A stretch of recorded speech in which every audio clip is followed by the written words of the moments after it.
Welcome to the Dirty Sports Podcast. I am your host, Andy Ruther, coming to you live from Cincinnati, Ohio, with my co-host live from St. Louis, Missouri, Joey No Chill Praino. Yeehaw, Andy. Here we are. Midwestern. Look at your hat. What you wearing there, Joey No Chill? My hat says, what does it say? Blue Springs Ranch, which is, I bought this in the Blue Springs Ranch store yesterday. Went for a good old Missouri River float. It wasn't on the Missouri River, but it was on a Missouri River. And went canoeing. You go a little cabrewing, as they say, Mr. No Chill? Yeah, it was great. Canoe with my lady, her brother, his wife, whose birthday it was. She wanted to go floating, cabrewing for her birthday. So we went out, filled a couple coolers with beer, got some Jimmy J's sandwiches. Oh yeah, and did it up. Went for a float. You embracing that Midwest lifestyle. Yeah, I was wearing this hat because the only hat I brought with me was my fitted Mets cap, which I'll switch over to here in a minute. And the only shoes I brought with me were I like to have fresh kicks. I brought a pair of Adidas and I brought a fresh pair of checkered Vans. So I went into the Blue Ridge, what is this thing called? Blue Springs Ranch store, and got me this hat. And got me some river shoes. I got an idea. I'll start floating down the Ohio. You float down the Mississippi. And we'll meet in New Orleans. And they eventually meet, y'all. We'll meet down on the river with some cold, fresh Miller Lights. Do they all flow into the Mississippi? I think. I could be 100% wrong. I'm just guessing. And then they dump out down there in Mississippi or whatever? Let's do a quick... quick river search. Well, I'm curious, where does the Mississippi meet? It's got to meet the Ohio. Meet Ohio. Let's see here. Southern Illinois, yep, is where the Mississippi and Ohio River meet, right by you. All right. So that is correct. That's interesting. Yeah. Oh, I'm looking at a map. I see it as well. Yeah, very Midwest. Very cool. And then, the Mississippi goes all the way down to New Orleans. Right? Yeah, so here's a fun, crazy fact for some people. Bull sharks, which are not sharks you want to mess with, hence the name, have been found up the Mississippi. They are one of the few shark specimens who can actually survive in freshwater. That's fascinating and also terrifying. Yeah, but now this is something I want to do. I want to go down. I want to go from up the Mississippi down to New Orleans on a river boat, hunting for some bull sharks. Yeah, yeah, man. I'm switching hats. Did you ever read much Mark Twain? I read Huck Finn. Did you read Tom Sawyer? Yeah, I think so. This is all about, man. Yeah. Getting on those boats, going down the Mississippi. That's when Mark Twain, by the way, canceled. I don't know if you know, they found some Mark Twain tweets. Oh, they did? They found some tweets. He uses some words we can't use anymore. Mark Twain has been canceled. By the way, the Mark Twain era in those books, that's when the Midwest was on the whole at its strongest. Like the era of the St. Louis, the Cincinnatis, the mid 1800s, the late 1800s is when those cities were the shit. We're now doing the thing where people just are going back. How long until Mark Twain is officially canceled? And they changed that to the Richard Pryor Humor Award. Well, if you follow Mark Twain stuff, he's had problems with Huck Finn in the past because of the N-bomb, even though he's writing it, obviously, from the perspective of what people would say. Yeah, but that doesn't matter anymore. We're way past context. We threw out context. Context is a 2019, dude. There's no more context. Well, that's what's so sad. I was actually texting your manager, Randy. We were talking about that. She Yeah. basically said what you said. She's like, context. What is that? When discussing some of the current events that are happening right now. Yeah. It's well, I have a lot to say about some of the stuff later on in the show, but I want to let you know my foot is like jacked up right now. Yeah. What happened? Just from running? You got Bill Walton foot? No, well, here's what happened. When I was wakeboarding, the first time one of the Mm-hmm. first couple times, when I pulled up, That's what happens when you get extreme. when I pulled up, all that pressure on my right foot, and I mean, it killed. I felt a sharp pain. I'm talking like excruciating. Then, the boat stops and I'm laying in the water and everybody in the boat couldn't see. I was like, guys, I'm in a lot of pain, but I still kept trying and I didn't stop. So that was exactly 13 days ago. So in the last 12 days, I haven't taken a break. So in the last 12 days, I was looking, I've run about 94 miles in the last 12 days. Mm-hmm. So, but the pain hasn't gone away. It doesn't hurt when I run, and it's really severe when I wake up or if I've been sitting. And when I get up, it'll hurt for a minute. And then I was talking to some people and they go, dude, you could have a stress fracture. Those are so small, but you need to get that checked out because you can't keep running. So I went to the doctor today and I got an x-ray. And the good news is there's no fractures. But there was an area which they're like, this looks like it could be a soft tissue area, which could be ligaments or tendons. But you would need an MRI for that. And you know how this stuff starts money-wise, Praino. It's like, Yeah.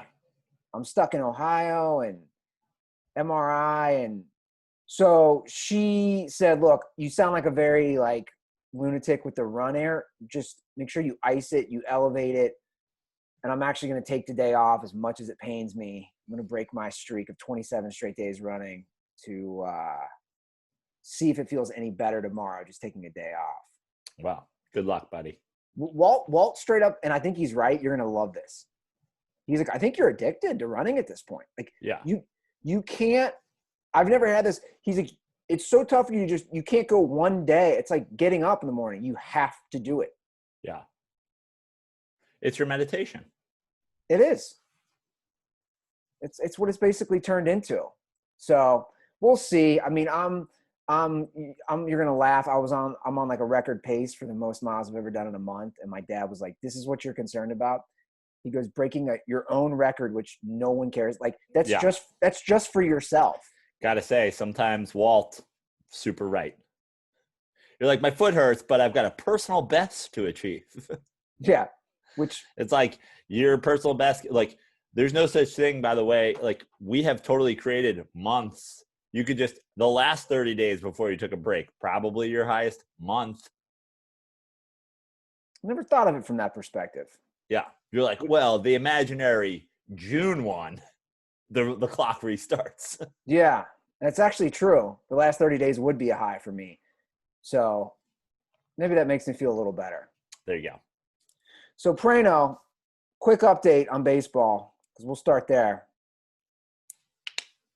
The players are now debating the 60 game. This is as of this morning. Let me just do a quick update. Major League Baseball proposed now it's in Major League Baseball's hands, not even the owners or the players in a way. They have proposed a 60-game season, fully prorated salary, and the players want more than 60 games. Yeah. I hate that we have to do this every episode. Me too. And kind of say the same thing. So I'm just going to basically defer everybody to Trevor Bauer's Twitter. I mean, the thread he put out the day, Manfred came out and said he didn't think there would be a season, basically tells it all, which is that the owners have determined somehow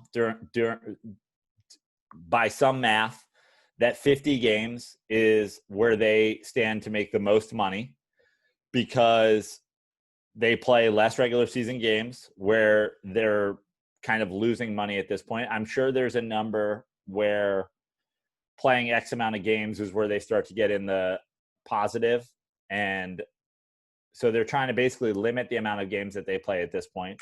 But they want to extend the playoffs because 50 games isn't enough to determine, who in a regular playoff situation should or should not belong. And of course, the playoffs, they make more money on the playoffs than they do on the regular. So a shortened season and an extended playoffs is exactly what the owners want. So if you look at Trevor Bauer's thing, basically he's saying that the negotiation tactics of, well, now it doesn't look like we're going to play, is all trying to push the negotiations to the point where there's only time left to play 50 games and then putting it on the players. Do the players really want to play or do they not want to play? But now we're up to 60 games. That's what I'm saying yesterday. So, it seems like there has been a concession going. Okay, of 10 games. But the bottom line is the players have wanted to be back for a while now. And we're still, I repeat what we've said every episode, and I don't want to, we're beating a dead bush here in the phrase of Andy Ruther, but this isn't about coronavirus anymore. I know, but things have changed even since our last episode. It was 50 games and a not fully prorated salary. Now Major League Baseball, again, themselves has upped it to 60 games and a fully prorated salary. So my response would be then there has been some sort of concessions. I'd say my point is the players should just take it. You got 10 more games. You're getting the fully prorated salary. Now they're like, well, we want up to 72. So it's like, guys, you got to make, if they're going to give you the full salary at 60 games, why not just take that? Look, the answer is from the player side is the players want to play baseball. The players want to make as much money as possible. The players are the ones willing to put themselves at risk of injury by playing more games in a shortened calendar. The idea that the owners who's are in the business of playing a 162 game season are arguing for less is kind of ridiculous. Here's the thing. If we reverse this, it would be a totally reasonable argument. If we were talking about the owners want to play more games so that they can make more money, and the players are like, we're not really comfortable playing as many games as you're asking us to in this shortened period of time, everybody would be like, okay, now we have a disagreement that sort of makes sense. And you could say, oh, well, baseball players are being kind of wimps and just do it, whatever. But that's not the situation. It's actually the reverse. The players are willing to put themselves at risk to play as many baseball games as possible. And the owners of baseball teams don't want to play baseball.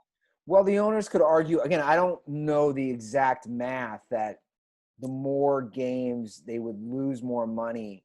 But again, I'm kind of at the point of 60 games seems, if the players wanted 72, the owners wanted 50, we're almost halfway between that.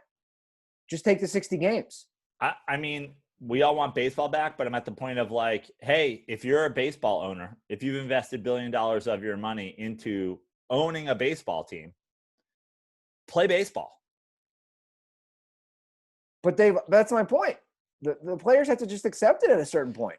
But why do the players have to concede less games? 12 games. But now you're caught in looking at this from a negotiation, and you've lost perspective on the I don't even know what word to use for the bottom line is the players are arguing for more games. Now you're just caught. You're caught in oh, well, they said 50 and they said 70. Why not split the difference?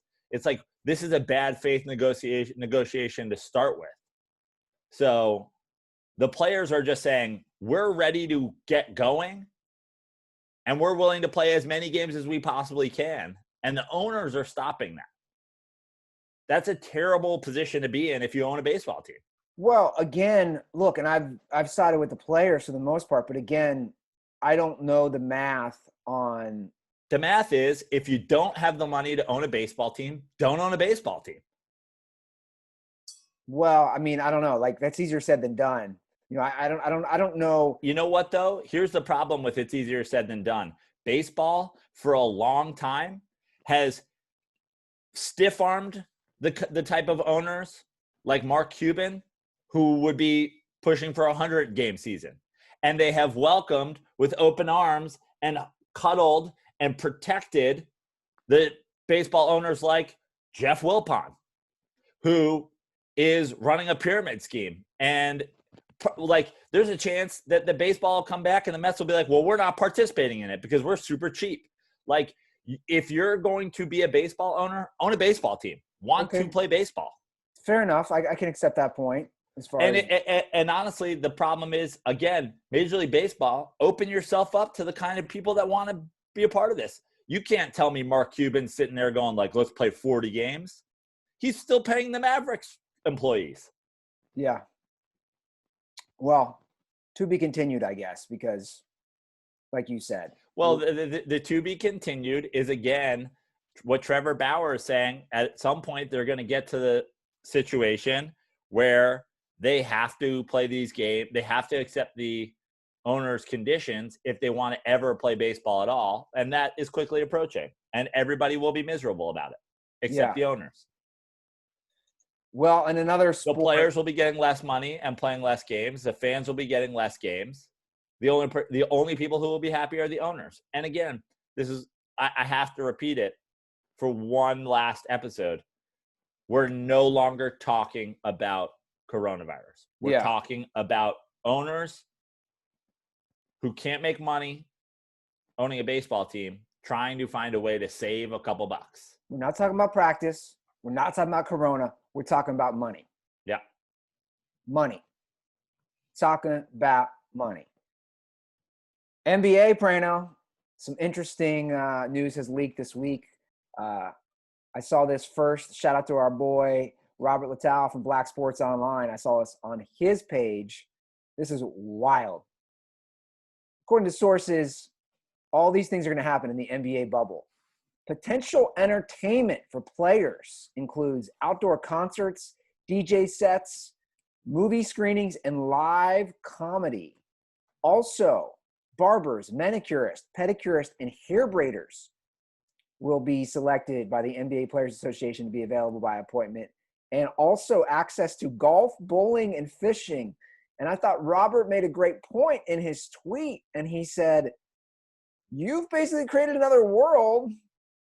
Why can't we just do this on the regular arenas? Because if we're bringing in all this stuff, this is what they could do in the outside normal non-bubble world. Right. I guess the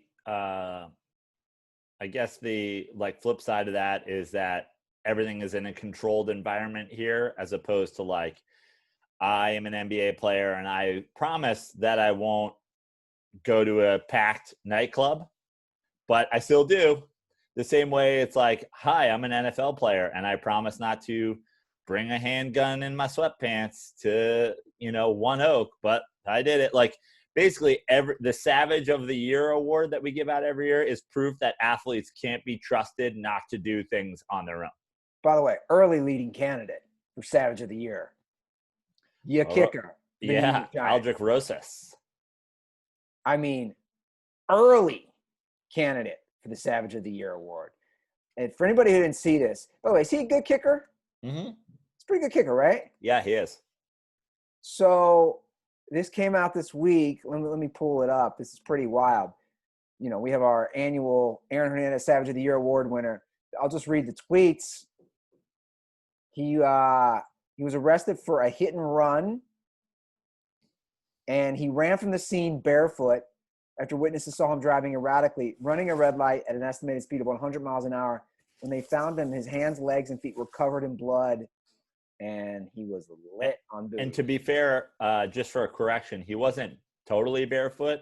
He had a soccer cleat on his left foot, and he was just barefoot on his right foot. He was every kicker from the 80s. Why? Because his kicking foot is also his gas pedal foot. Why in the 80s and God forbid if you missed that. I feel bad for you because we got to grow up with this. Why would they go barefoot, Joe? I don't know. On just one foot. I What guess was the medicine or the technology behind that?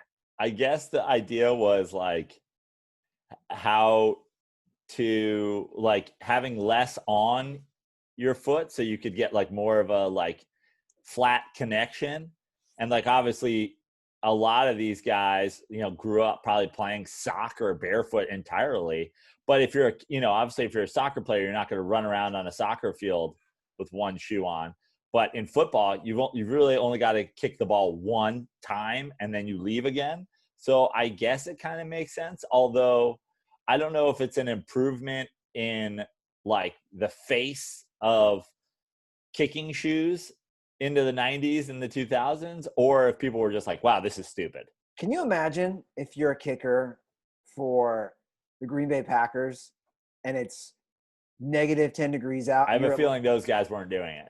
I was going to say, and you're at Lambeau and they're like, yo, I got to take my shoes and socks off on this 1 foot so I can go kick a field goal. And your foot explodes like you were fighting Sub-Zero in Mortal Kombat.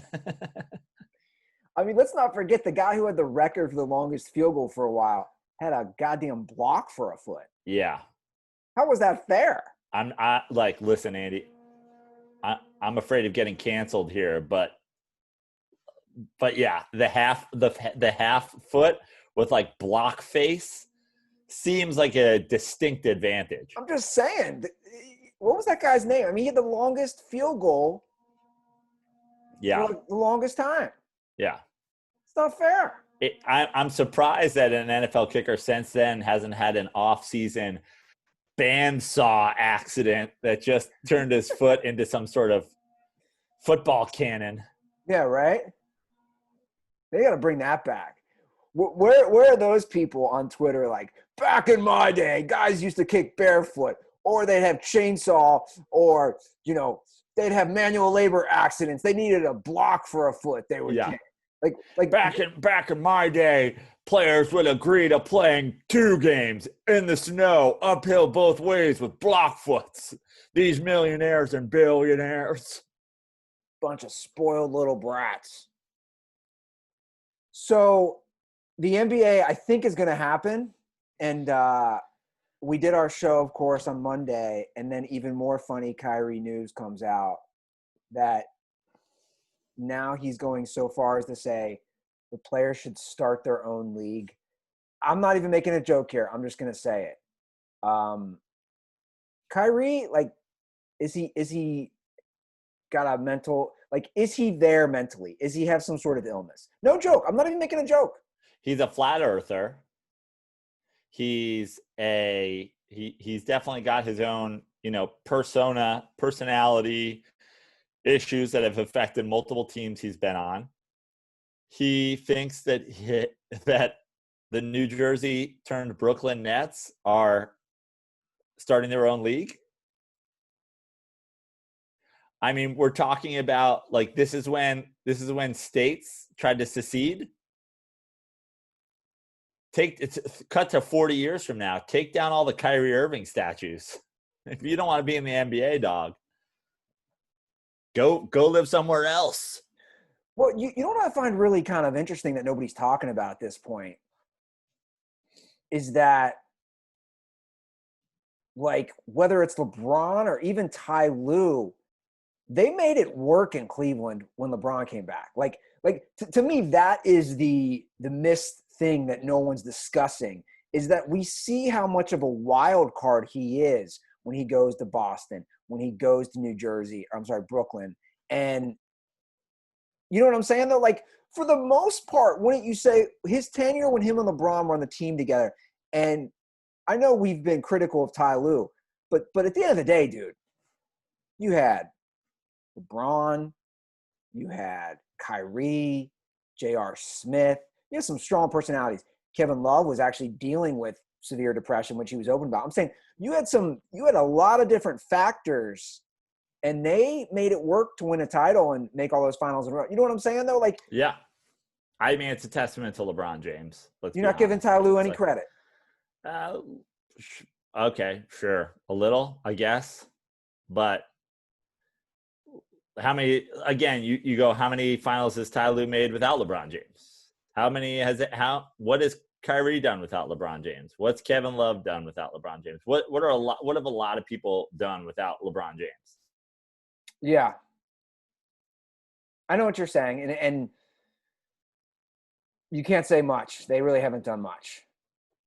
But it's just something that, it's crazy to think that he has really just fallen, like he's fallen off that wagon, and that wagon is just getting run over by car after car, and he just keeps saying he's getting up and he just keeps saying crazier things. Yeah. And yeah. I find it fascinating watching how it plays out, and Kendrick Perkins calling him out, and then KD. What did he call Kendrick Perkins yesterday? I actually don't know. God, what did he call? He left a comment on Instagram. From his own actual account? Yeah. Oh, that was nice of him. But but they're going at Kendrick Perkins. I don't know. It's just like, let's just get the season going. That's what I want. Yeah, and look, we've gone through a whole thing with the NBA this year, whether it be from China or whatever. We see guys that are like playing ball, but it is interesting that the guys who are very vocal about not playing are the guys whose teams aren't in it. Yeah, and by the way, this is what he said. He called him a sellout after this quote. So he commented. I mean, can Kevin Durant is it like, are you even allowed to call somebody a sellout if you're Kevin Durant? I mean, if you looked up sellout in the dictionary, it's a picture of him leaving OKC. Yeah. By the way, I agree with what Kendrick Perkins said. This is what Kendrick Perkins said on ESPN. Kyrie Irving, right now, you are the distraction. You are the distractor. It's crazy to me because you come out and you do something simply without talking to President Chris Paul or consulting with Michelle Roberts. She is, I think, with the Players Union. Let's sit out with a plan. It makes zero sense, and I totally disagree. By the way, to Kendrick's point, he has a great point saying, you're just saying start your own league with – that's crazy talk, with no plan, no sort of itinerary to follow this through with. Right. And then KD calls him a sellout because of that. I think it's ridiculous. Look, Kyrie and KD, I mean, the fact that they're on a team together, it's perfect. They're captain bad takes over the years. They are the co-captains of the bad take all-stars. And honestly, I know everybody, go back and search Kyrie and Fix Your Life. And there's plenty of evidence of me saying, I want nothing to do with a Kyrie KD Knicks team.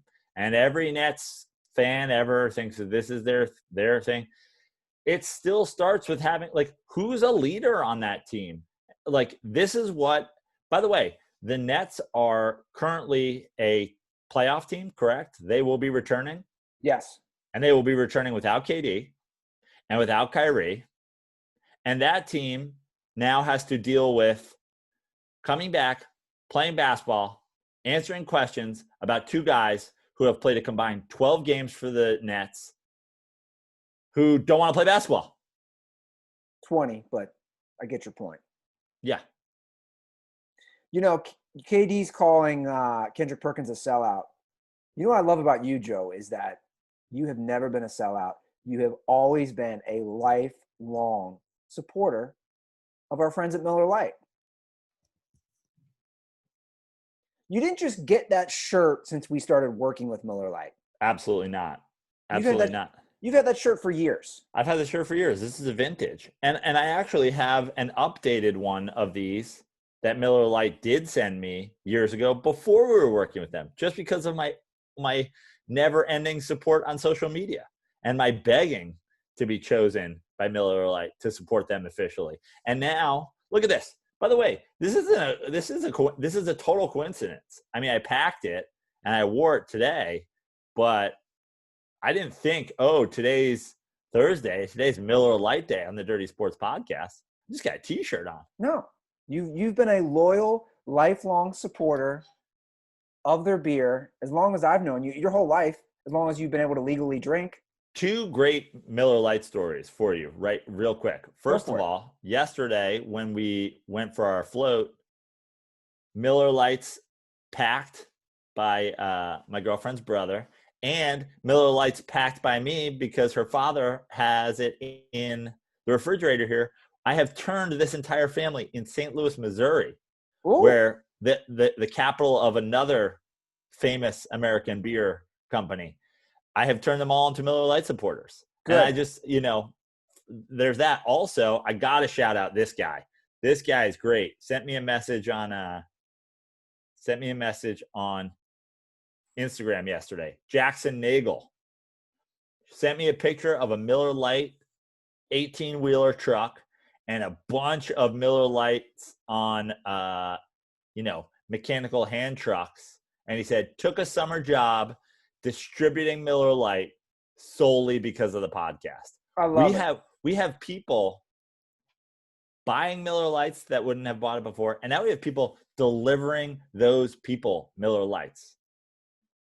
Absolutely amazing. I'm not saying I should be a board member, but like Miller Lite, give me a call. I think you should be a board member. I think I should be a board member. I want to see that mustache in the Miller Lite boardroom, making decisions. We're moving cases, dog, literally and figuratively. Love it. Miller Lite, the original light beer. When you're home, enjoy a classic. Available for delivery today. Celebrate responsibly. Miller Brewing Company, Milwaukee, Wisconsin. 96 calories and 3.2 carbs per 12 ounces. And it's funny that you bring up being a Miller Lite board member. I'm on episode 10 of season 1 of Succession, and seeing those boardroom meetings. I love the thought of you as a Miller Lite board member. Right? Yeah. I mean, I think I can do a lot of things for the brand. You already have. We have. Yeah, I'm saying from the top down. And also, I can't recommend highly enough. Dr. Praino recommends getting on a canoe in the summer and going down a river with a cooler full of Miller Lite. That is good living. Now, quality of life. I was going to say, now, is that, obviously growing up here in Ohio, that's something we did, and that's very frequent and common. Were there any rivers or any areas to do that? Not by you, right? That was definitely not a go-to. I mean, I'm sure in upstate New York that people do this somewhere. Upstate New York is pretty country. But for us, for water activities, we were a lot of lakes up in Westchester where I'm from. You would do the lake thing, or you would obviously go to the beach. Yeah. No, that makes sense. Well, Joe, I'm happy we're going to get to some questions later. We have 3 DM questions from Dirtballs, which is the new thing. As a quick reminder, guys, if you have any questions, since we're not doing calls, so we can't play those on Zoom, slide into our DMs at The Dirty Sports or at Fix Your Life or at Andy Ruther on Twitter. Slide into the DMs with any questions, and we'll get to those. And we'll get to those in a bit. But before we do that, Joe, a lot of things happening this week in some college football news. We got to start with the Mike Gundy developments, head coach of Oklahoma State. And there was a lot of back and forth this week with his running back. Is it Cuba Hubbard? Is it pronounced Cuba? That's a great question, Andy. I don't know. Cuba? I don't know. I mean, it looks like you pronounce it Cuba, but there's 2 B's, right? Is there? I don't know. I'm asking you. No, I think there's 1. Oh, no. Okay. Chubba. Did I say Cuba? Wow. Chubba Hubbard. Or is it Chuba? Seems like with just 1 B, maybe Chuba Hubbard. I love how I misspelled it. I said Cuba. Yeah. Or Shuba? You know what's funny about this? Neither of us have clearly watched anyone else's take on this. Right. The fact that we have no clue what his name is. Right. So basically what happened was Gundy wears a T-shirt of a considered alt-right and right-leaning. And I say considered. Right. I mean, it's not right-leaning. I mean, it would be described, I think, on if you looked up, I would say on Wikipedia, I bet it says far right news network. But again, until I see something, I don't like to make these decisions. I'm just okay. This isn't the first time OAN has become headline news in the last couple weeks. Some of the things that have been said, and the reason that everybody is hearing about it, unless you're a viewer of it, the reason that the majority of people are hearing about it right now is because hot takes galore along the lines of, Black Lives Matter is a farce and things like that are the kind of things that come out of OAN, which, like I said, and I just looked it up, is described as a far right cable channel. Okay, well, regardless of what they are, which again, Wikipedia can be edited by anybody, so whatever. You know what I mean? I like to try to look at things from all angles. They're obviously on that side of the political spectrum. He wore an OAN shirt, and Hubbard tweeted at him, "I will not stand for this. This is completely insensitive to everything going on in society, and it's unacceptable. I will not be doing anything with Oklahoma State until things change." And then from there, they met later that day. They put out a video together. Lots of apologies. Lots of things are coming out. Now there's, I don't know if you saw the Shannon Sharp thing where they're claiming that Gundy dropped the N-bomb. Supposedly somebody is claiming now on their show that talked to Shannon Sharp on the field in 1989. There's a lot of hearsay. I mean, this is where I'm at. I think we need, when we're having race discussions, I think we need to identify some sort of sliding scale, some sort of spectrum. Well, that's fair, but also I've got to say, everybody's got to stay consistent. If Colin Kaepernick wearing a Fidel Castro t-shirt and wearing socks that depict cops as pigs, right, can send the right into a whole thing about this guy, supports a dictator, then Football Matters t-shirts and OAN t-shirts, while having your picture taken, has to be held to the same standard. You know exactly what you're wearing. You know what a camera looks like. You know you're being photographed with it. Now you have to own it.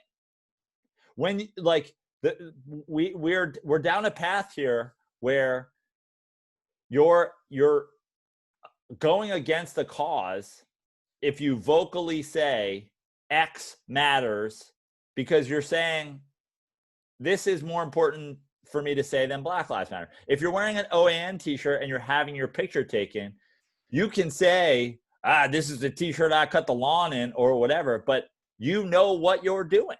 Look, I am agreeing with you wholeheartedly on most of what you're saying. And definitely as far as accountability on what you wear, I'm fully aware when I take pictures of what's on my shirt.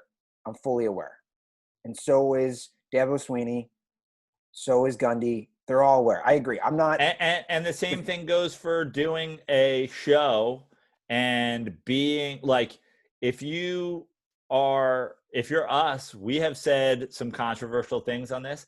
There's been episodes that we took down. There's been things that have been edited. For the most part, we put all of our takes out there, but there has been some moments where we say, hey, we don't want this taken out of context. We're not going to have it out there.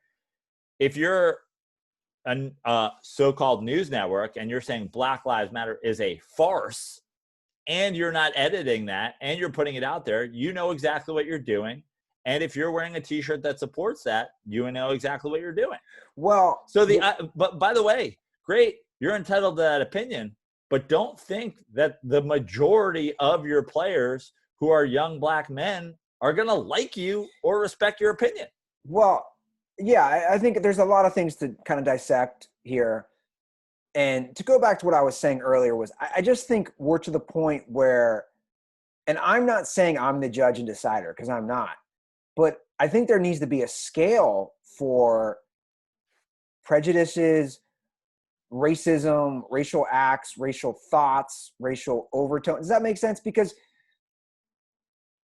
I thought you said it best a few weeks ago as we're having this discussion a lot. We all are, right? In the world. We all have some sort of biases and racial prejudices as humans. That's innate. Same way with sexism and all those things. Like that is in our DNA. And it's a matter of acting on those things or, putting them out there. There are differences. But my point is this. When we look at the racism scale, Joe, I think you'd agree, right? You have like a KKK member or a white supremacist or somebody who's blatantly racist. And then you have somebody on the other end, and a lot of people fall in between. That's all I'm trying to say. I think it's an important discussion, Andy, which I just don't see. Here's the problem with that specific comparison. The KKK wears hoods, okay? And the KKK wears hoods because they don't want people to know who's walking around burning crosses. But I have a feeling a lot of KKK members, when they're not hiding their face, have OAN t-shirts on and maybe have an American flag in their bio. Like, there are things that people like. Be careful of the people that are hiding their opinions, but be more careful of the people who are wearing their opinions on their sleeve with their face showing. Well, the reason I bring that up is like, you kind of just touched on it. I think about me. I think about you. I think about our show. I think about jokes we've made, or whether they're racial or gender-based. Do you know what I'm saying? Like, I could make a joke or a tweet or whatever it is, or a joke on stage, and people could be like, that's racist. There's a difference, but I think there's a difference of context and the joke versus somebody blatantly doing something racist. Does that make sense? Like, well, first of all, and it's going to be a hard sell these days, and it's certainly not something that we're living in, but jokes are jokes. I didn't see, like, Mike Gundy's not wearing an OAN hat, a t-shirt with a red nose on, going like he's not doing a bit. Yeah. He's wearing his t-shirt, man. I'm not wearing this Miller Lite t-shirt as a bit. I'm not wearing this Miller Lite t-shirt to sell you guys Miller Lite. I'm selling you guys Miller Lite because I own this t-shirt, because I love it. That's what I wear. You're not catching me wearing Yankees gear and then like being like, get it? It's a gag. I wear Mets shirts and Miller Lite shirts and, like things I support. That's what we all do. No. Look, I get it. I think you're discussing Van Gundy or Gundy, and I'm not saying he wasn't aware of what he was wearing. I already said it. I think he has to have accountability. I'm just saying, I do think, and this is just my opinion, there needs to be some sort of spectrum on all this stuff. Like, sure, absolutely. But like, again, I think we've lost the fight on comedians are doing jokes. That's not a thing anymore. We don't get that privilege. We used to have that privilege. Privilege is now a word that we're basically not allowed to say anymore. Like, well, you say we've lost that fight, but my response would be, well, I still have a platform. You have a platform. We have a podcast. We have social media. We can still fight that fight. It might be lost, but it doesn't mean we still can't fight that on our own.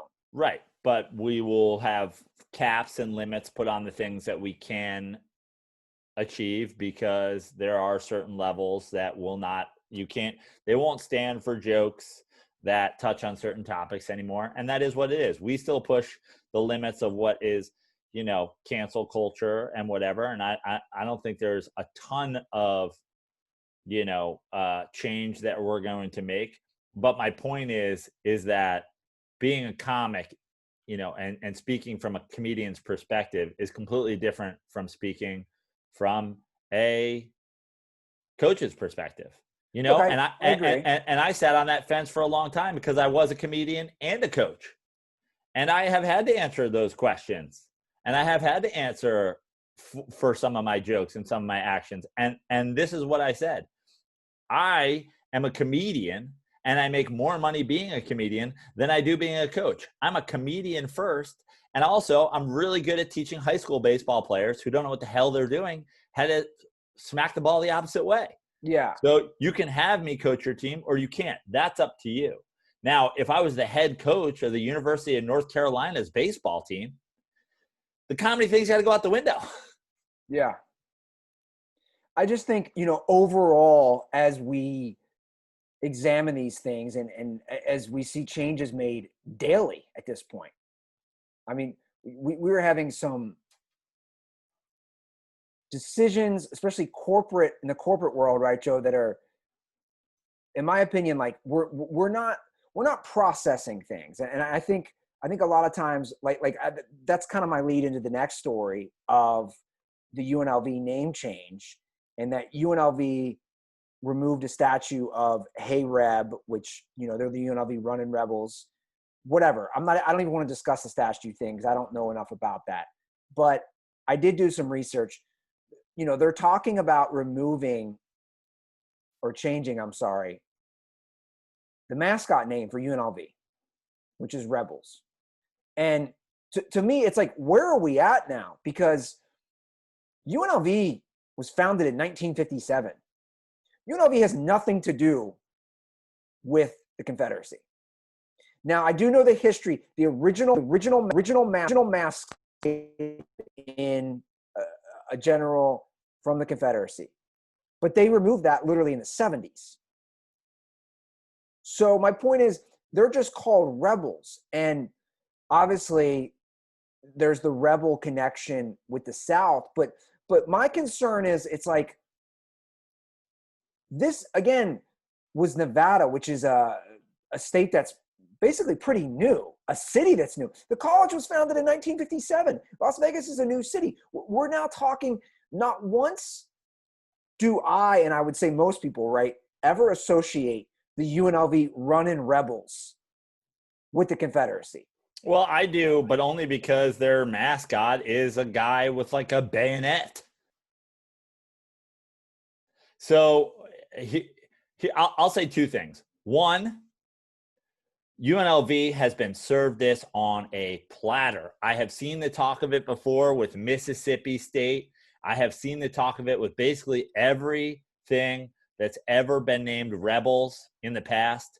Become a Star Wars reference, dude. Become the guy, it's a trap. Make, Commander whatever your mascot. We're serving it to you on a platter. Take it. Yeah, Also, Joe, let me say this. Let me just say one more thing in defense of people who are crying like we shouldn't change our name. I went to Lehigh University. We are the Mountain Hawks. We changed our name the year before I got there from the Engineers to the Mountain Hawks. The Engineers is a way better name than the Mountain Hawks, okay? Also, the train and like a conductor and all that stuff was way cooler than a Mountain Hawk is the lamest name ever. It's like it's like the name of a arena football team. It's like when you can't come up with a better name, you go like, what are around here? Let's go Mountain Hawks sucks. But they changed the name specifically because they didn't want to be pigeonholed as an engineering school anymore. And it's like, okay, you took a look at an issue that you felt you were having and you adjusted it. If Lehigh can throw out their mascot for the sole reason of like wanting to spread out people over majors, can't the UNLV Rebels, can't the Washington Redskins go like, the Engineers didn't offend anybody. There weren't like business students who are like, I am offended that we are the Engineers. But I think those are different scenarios. And I think, in my opinion, comparing the Washington Redskins to the UNLV Rebels, again, who wasn't even a state when the Civil War happened, doesn't that make it worse? But you've taken this is my problem.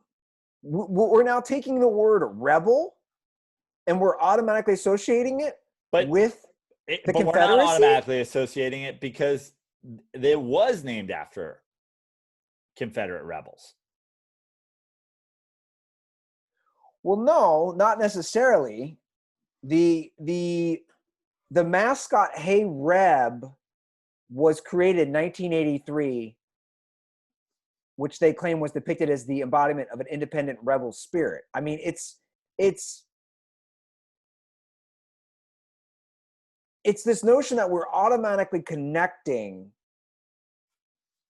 the term rebel with the Confederacy. I have problems with that. Okay. And I think it's a word, right? I mean, you bring up Star Wars, which I think is a great point. I mean, it's like, what are we talking about here, Andy? I just look up. Hey, Reb has a cowboy hat on and a gigantic Southern mustache. He's wearing, I mean, like. So no, hold on. So you think it's Yosemite Sam? That's a Southern mustache. Like when I see that, got a hat with a feather in. He's got like. That's the West. He's got a rifle. Yeah, that's the West. Like I don't associate. Maybe is this me? Like this is just my perspective for real. I don't associate that with the South. Like to me, that's the Wild West. That's okay. So what is the Wild West rebelling against? As far as them being called the rebels? Yeah. I don't know what they're rebelling against, but I do know that. Like, by the way, let me say this: I don't give a shit at all. None of this stuff bothers me. Who cares? My point is, if it's bothering somebody, like once you give up this statue, once you do this, whatever, then you're sort of admitting it. So then, like, I just don't know what you're holding on to. Like, you can tell me that the red men for St. John's means Indians, and now they're like the Red Storm or whatever. Like, I didn't even know that. I didn't even know red men was an Indian thing. But I think there's differences. That's my point. I just see a lot of difference between a rebel name and a Redskins. Does that make sense? Okay. Like, I just that's my opinion. I take it for what it's worth. Some will agree with me, some will disagree with me. I mean, I think UNLV should have then just from the beginning said, this has nothing to do with the Confederacy. This doesn't have anything. This is rebel. This doesn't have anything to do with that. The end. Statue stays. This has nothing to do with the Civil War. But that's my point, is that in the 70s, they banished the initial General Beauregard thing, and they did a whole thing to create this new mascot. And I just look, my concern is there has to be a certain point of where does this end, Joe, and just in general, and also of we're trying to forget our past.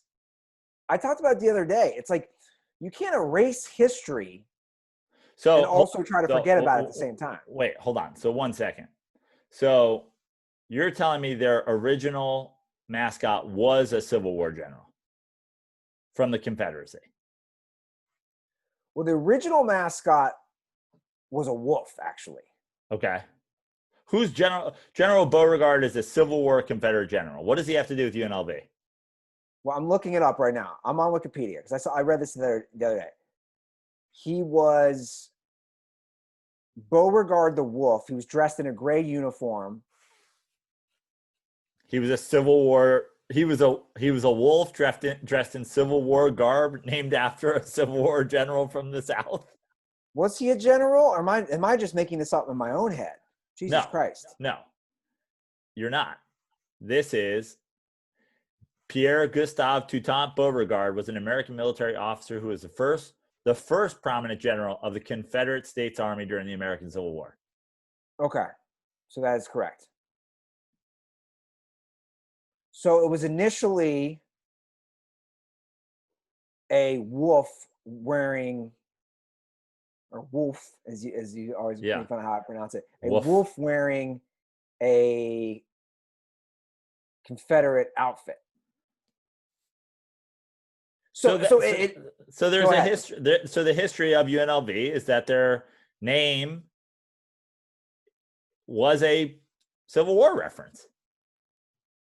But again, they did listen. That's my point of bringing up the history. They did listen in the 70s during racial discussions, and they banned that for this guy, which then everybody agreed was fine. Okay, cool. Then that works for me. I'm saying take the rebel thing completely make it the Star Wars thing, or just like, hey, if this is their stance that they did that, then just be done. Stop. You can't cater in the first place. Then you say we already did that, and hey, Reb stays. But that was my point. So I'm literally reading from Wikipedia. This is what it says. As race discrimination issues dominated national events in the 70s, they said Beauregard glorified the Confederacy and had little to do with the community's history, which we both agree, right? In the 70s, students of the school voted to banish Beauregard, but retain the rebel name. And then they came up with this guy. Great. Cool. So then stop backing down. Stop being a bitch and just the mascot should stay. So you agree with me right now? But I'm saying the point is they've already given up the mascot. Hey, Reb's now gone, right? They gave up the statue. That's my point. My point is, like, they're kind of sitting on the fence again here. But again, it's somebody, maybe I'm talking a lot about this because I lived in that city for 2 years, right? I've obviously been to UNLV's campus. I've attended UNLV basketball games.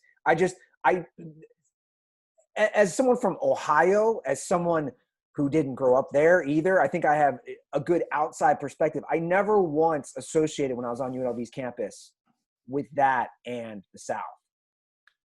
Every time I see the Runnin' Rebels, my mind goes obviously to the 90s and how great they were. And I think of those guys, and I think of Tark the Shark, and they literally had a shark mascot in the basketball sidelines as well.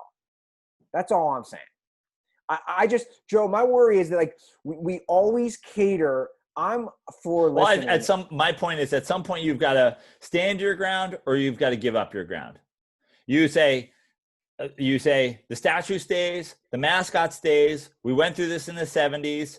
We regretfully made the decision to name this school's mascot after a Confederate general. We fixed it in the 80s. We made it Hey Reb. He's a cartoon. You know, the PC police in the 70s all got together in a room. They drew up this mascot. It doesn't have anything to do with the South. Boom, the end. That's it. Or if you're going to be pushed around and you're going to take down statues, and Hey Reb's going to cut his mustache in the offseason and he's going to be wearing a Black Lives Matter t-shirt, then just become the Las Vegas craps tables. That could be offensive to somebody else. That's my point. But my point. Then just call every school the Mountain Hawks and offend only me, because it's the worst goddamn name in history. My point is, and I think you probably understand at least somewhere where I'm coming from, is where does this end is my point. Like, my point on all this stuff is there's a lot of bad history in this country. No one's denying that. You also can't run from it. You all like where does it you could be a slave owner like our founding fathers, correct? Which is not a good thing. It's an awful thing. It's a terrible thing. You could also be somebody who created the Constitution. And they're conflicting because one is great and one is awful. But we can acknowledge both, can we not? I just don't like the Thomas Jefferson was a slaveholder, therefore he's the biggest piece of shit ever, when literally there's a history of slavery throughout the world. It does not make it right. I'm just trying to have what I deem a reasonable conversation. Because if you don't want Thomas Jefferson, then you don't want the Constitution. And if you don't want the Constitution, don't pay an American currency. Like, all this stuff is tainted to a degree. I'm admitting that. I just don't know. Like, to me, where does it end is all I'm saying. Yeah. Okay. I totally agree with you there. And I guess the big questions when I'm gonna try to take this back to sports. The big questions of, like, if we're doing this, don't we take down the Washington Monument? Don't we change the money? Okay, those are huge questions. Yeah. That or whatever. But I don't think the decision of whether or not the UNLV sports teams who at this point have been competitive in nothing since 1991, changing their mascot really factors into whether or not we have to change the American currency. I think there's a connection, though. I do. Yeah, it's loose, but I'm just saying we can take these on a case-by-case basis and go, hey, we're gonna make a change to the UNLV mascot or the St. John's mascot or the Washington Redskins mascot, and that won't be necessarily something that we take as a precedent of now, you know, the only people who can appear on American currency are members of NSYNC. That's offensive because that's not culturally diverse. Okay. This is my point. Like, dude, you can play this game. We can do this all day and all night long. That's all I'm saying. My point is, again, trying to keep us on the sports topic here and keep us on the topic at hand. We're not this isn't the show to decide whether or not the Washington Monument comes down. My point is like UNLV, who gives a shit? Okay. Well, I'm glad you just tossed out a 20-minute discussion of who gives a shit. No, I'm just saying, like, again, I've done this with my school. My point is, when it comes to these sports mascots or whatever, it's not that hard to find something that offends no one. I agree. And UNLV has already painted themselves into a corner here by giving a little bit. Hey, guys, we did it in the 70s. We changed it. Or the 80s, we changed it. That's it. That is what it is. We've explained ourselves. If you keep going, you're kind of admitting some sort of guilt. In my opinion. If we had a mascot for Dirty Sports, what's a name you would want? Woke Johnny. He's the Dirty Sports Woke Johnnies? Yeah. His great grandparents are one of the 8 major races in the world each. He is pangender. He's pansexual. He is everybody's friend. He couldn't be. I want to come up with the single most inoffensive. Does he look like it's Pat from former Saturday Night Live character? No, he's very fit. But does he identify as a he? Who? Like, what's the gender? No, he identifies as just Woke Johnny. He doesn't do he, she, they. Johnny, by the way, has no H in it. It's he's pangender. He doesn't pee in men's or women's room. He only pees his pants. Johnny only pees his pants. So there's a wet spot where yeah, it's him fighting against, you know, gender norms. He doesn't use bathrooms at all. But also he is promoting the subsection of the population that voluntarily pees their pants. We don't want to shame them. We don't want to shame pant peers. He pees and poops in his pants. He loves everybody. Sounds like my nephew. He wears clothing much like you know, certain people in the 90s. He wears every team on his jackets of all leagues, of all sports. Like the United Nations of sports. Yeah. That's a great segue. He is everybody's mascot. Oh, that's a great segue to get to some dirtball questions. I know we had some other stuff on the rundown, but we can get to that stuff during another show. You want to get to these questions? The one thing you had on the rundown that we don't have to talk about because I couldn't even comprehend it. So we certainly, like, you put something on the rundown about a hockey player in a Russian monastery. I was like, is this the plot of a Bond movie? Well, I got it sent from Dirtball Malcolm Cook, one of our Canadian dirtballs, as you know Malcolm. Yeah. It's a pretty wild story.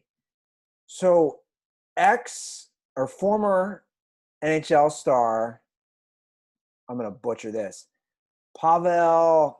I'm saying we don't have to talk about it because I couldn't even understand it. Oh, but if you want to, you can.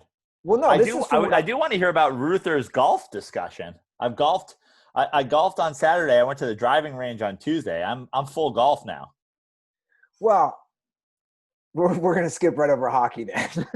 But I can't. If we can't pronounce the guy's name, we're not talking about it. Well, basically, he's holed up in a monastery with some priest and it's related to COVID as a hoax, and like I don't know. I need some weed for that one.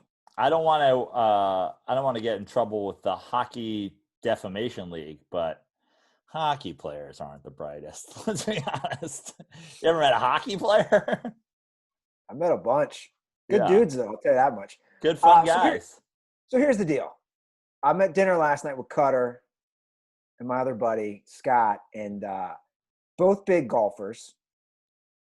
And somehow the conversation geared towards you and Joe don't know what you're talking about with golf. And I was like, ooh, my buddy Scott went in. And then it turned into, you guys think, because when you it turned into like us not saying they're athletes and this and that. And then the conversation went to Ruther thinks it's so easy, which I never said. But this is where the conversation. Hold on. But the brain surgery is not easy. They're not athletes. Well, they were arguing, both those guys were arguing that this isn't the 80s and 90s anymore. A lot of them are athletes. And then I spun the discussion of Tony Romo and Steph Curry are great golfers and basketball players. None of those guys could be great golfers and also other sports. Does that make sense? Right. But Look, anyway, being a golfer doesn't mean you can't be an athlete, but being a golfer doesn't make you an athlete. And you know what's proof of that? I cannot participate in athletics still. I can't run. I can't jump. I can't jog. I'm injured. I golfed on Saturday. I went to the driving range on Tuesday. I am currently, as a decrepit man, a golfer. Well, this is what I said. This is the question I posed, which then it was I'm golfing because I can't play sports right now. I said this to my buddies who were golfers. And I didn't say it condescending. Maybe I did. I said, guys, how many months would it take for me to golf like 2-3 times a week to be just as good as you, if not better? And they took that as, oh, you think golf's so easy. And I said, I didn't say that. Golf is not easy. It's a very difficult game. But that's the question, Joe, and I can pose it to you. It's like, if you and I hit the links twice a week, I think I'd be decent. That's all I'm saying. You're going to get better. What, the term decent is, you got to put that in context. Decent compared to who? Decent compared to whatever. That, to me, that's a totally different question. Golf is very hard. Again, so is brain surgery. Just because you're good at one doesn't make you an athlete. Bowling's hard. I bowled a 200 once. Great. Bowling's hard. Also, old men do it. Women do it as a league. Old women have golf leagues, have bowling leagues. Like, show me the guy. Here's the thing about athletes. Like, look at the Olympics. Show me an Olympian that's 40. Yeah. In not curling, in not archery, and whatever. There are tons of golfers. Tiger's 40. Everybody tells me he's still the greatest in the world. So good. Show me a 40-year-old swimmer, long jumper, high jumper, javelin thrower. Show me. It's well, we could say the same for, there's not many 40-year-old basketball, football, baseball players. Right. So you're basically saying there's a reason there's not a senior NFL league, a seniors baseball league.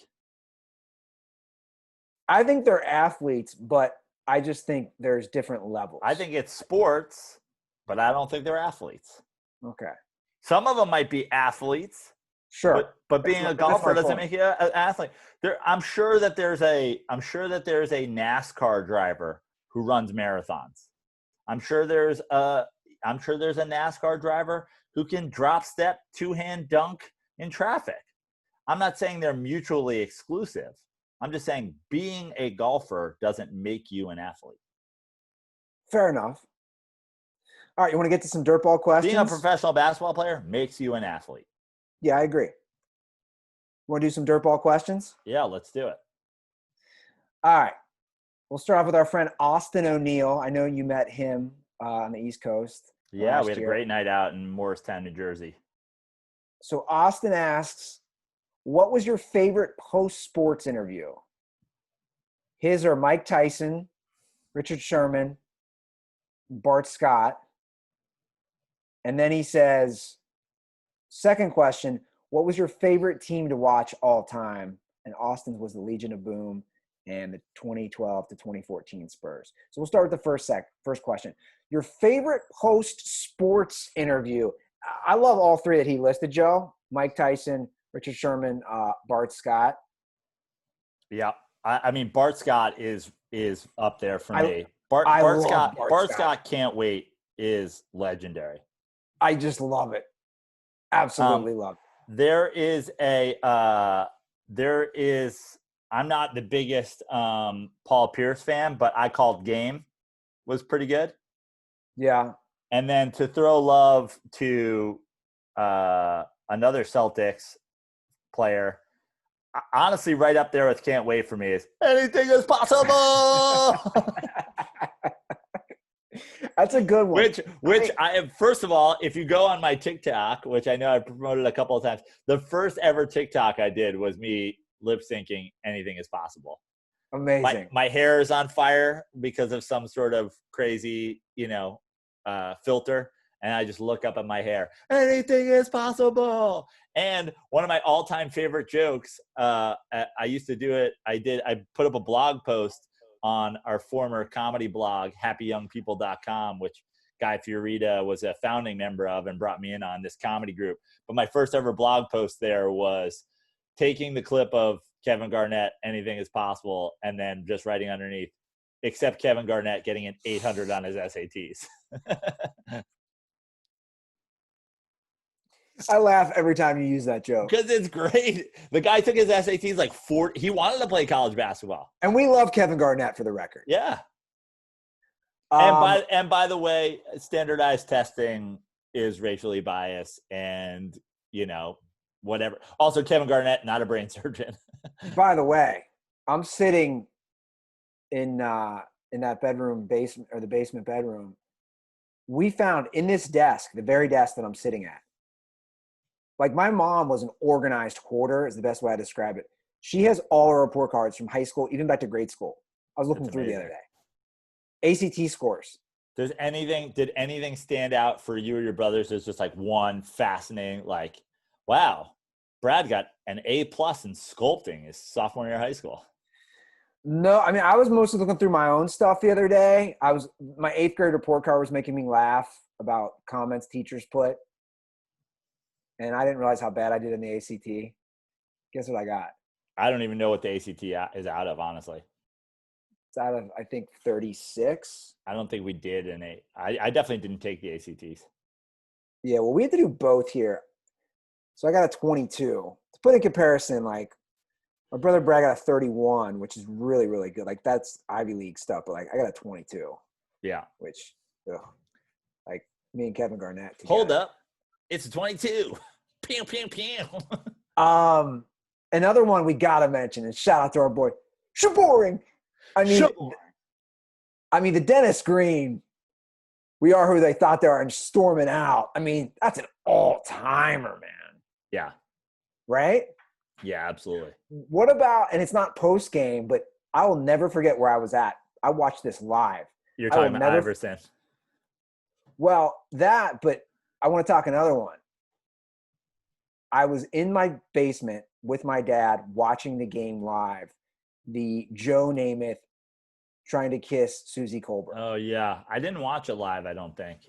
I was live. I think it was a Sunday night football game or maybe like a Saturday night football game. But I remember watching that one. So those are great ones. And then his second question: what was your favorite team all time to watch? And it doesn't have to be your. Yeah, I mean, I guess I got to say, even though, first of all, I loved the Showtime Lakers back in the day. They were pretty great. That's probably my first, that was the thing that probably first got me into basketball. I also loved watching those Niners teams, the Rice, Montana Niners teams. But my favorite teams to watch are teams of mine that like watching the 2015 Mets is probably peak for me, even though they didn't win it all. Like the ups and the downs of that team, throwing out the first pitch, the sweep of the Cubs in the playoffs, the Daniel Murphy thing, you and I going to the playoff game in LA, me going to the World Series game with my brother, me watching that team lose. Like that's the most fun I've ever had watching a team. Yeah. Mine would definitely be the same thing. Like as far as I went to a lot of games, I was actually remembering going to a Mets Reds game. The 90 team was a lot of fun. Same reasons they won. It was just a fun. Like, they were just a team.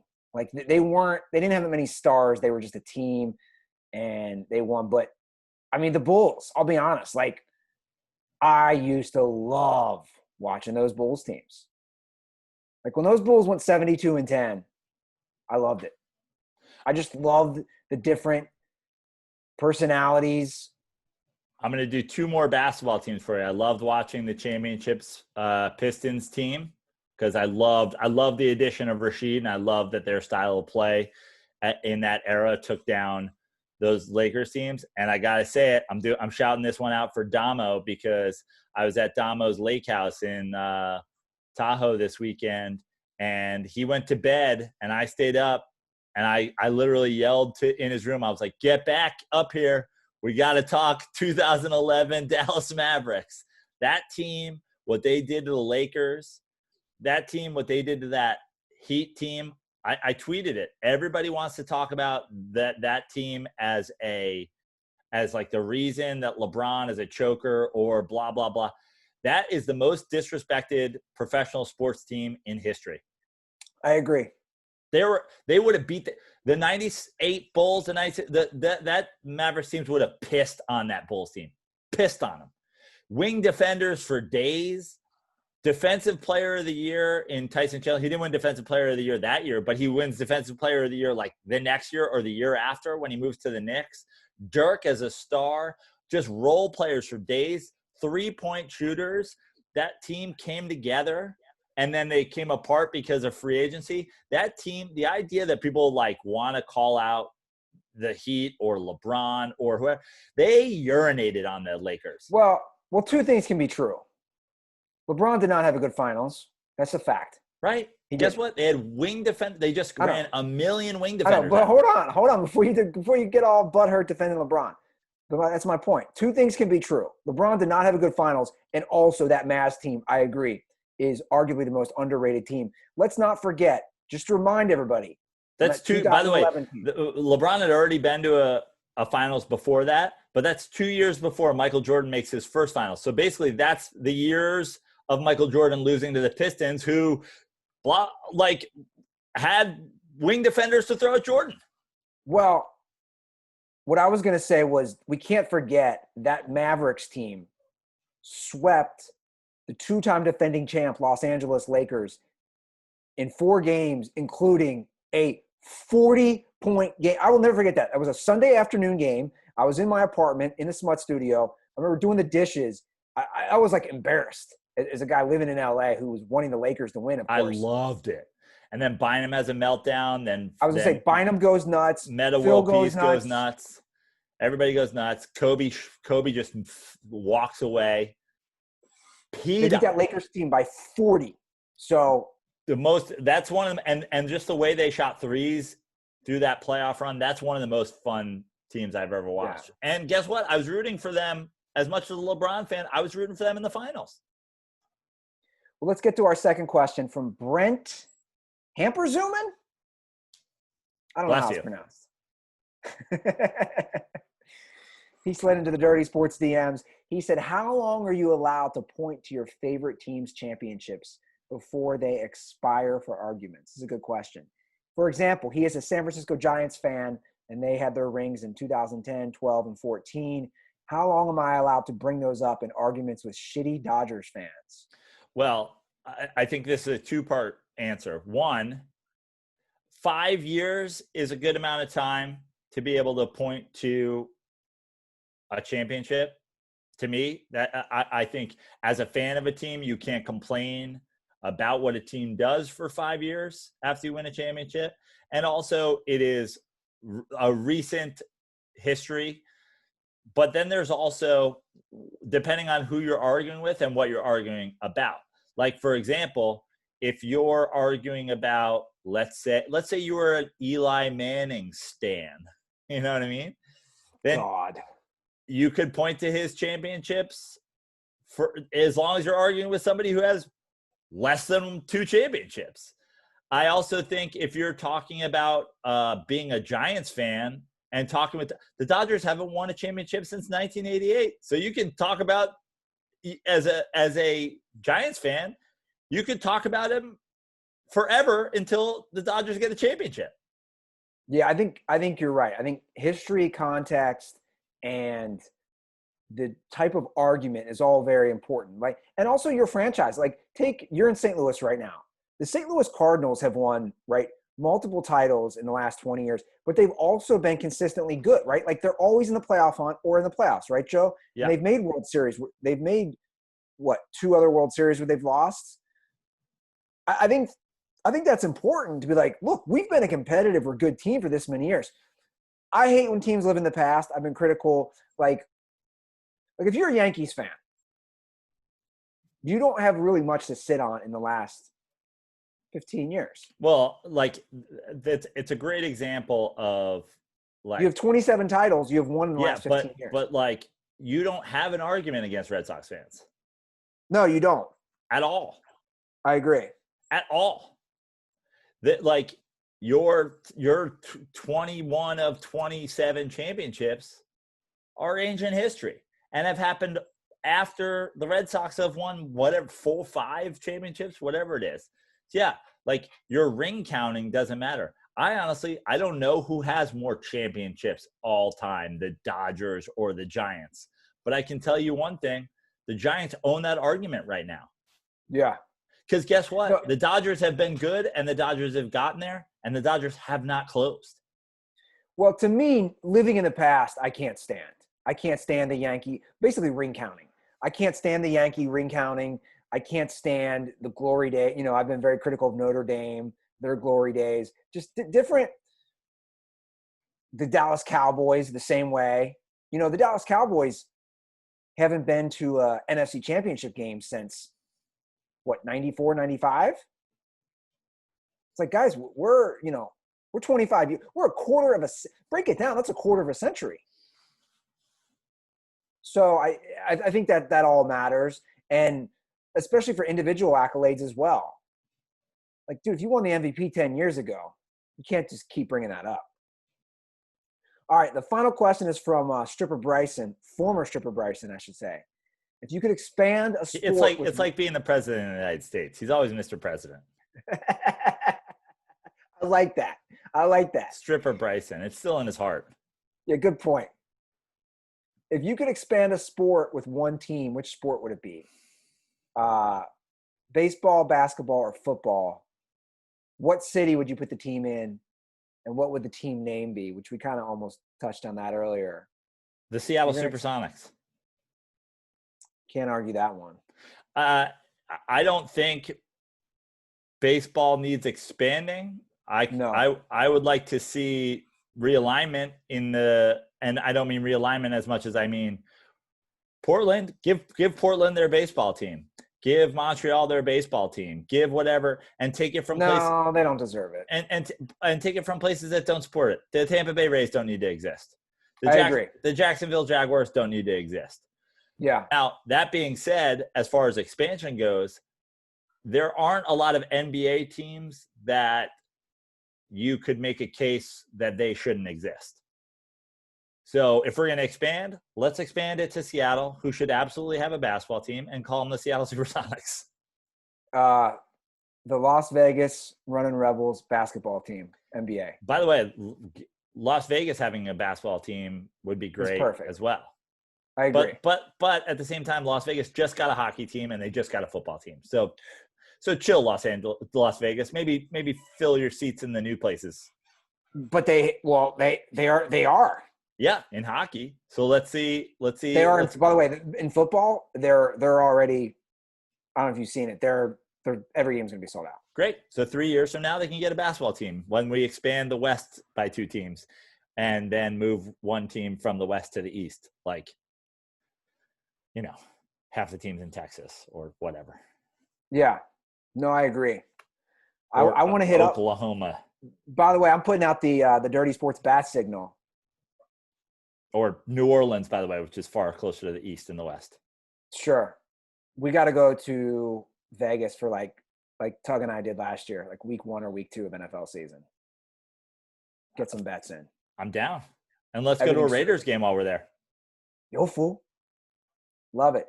Well, Joe, those are questions for the day. Dirtballs, if you have any questions, submit them again via Instagram or Twitter DMs at The Dirty Sports, or you can send them my way at Andy Ruther as well.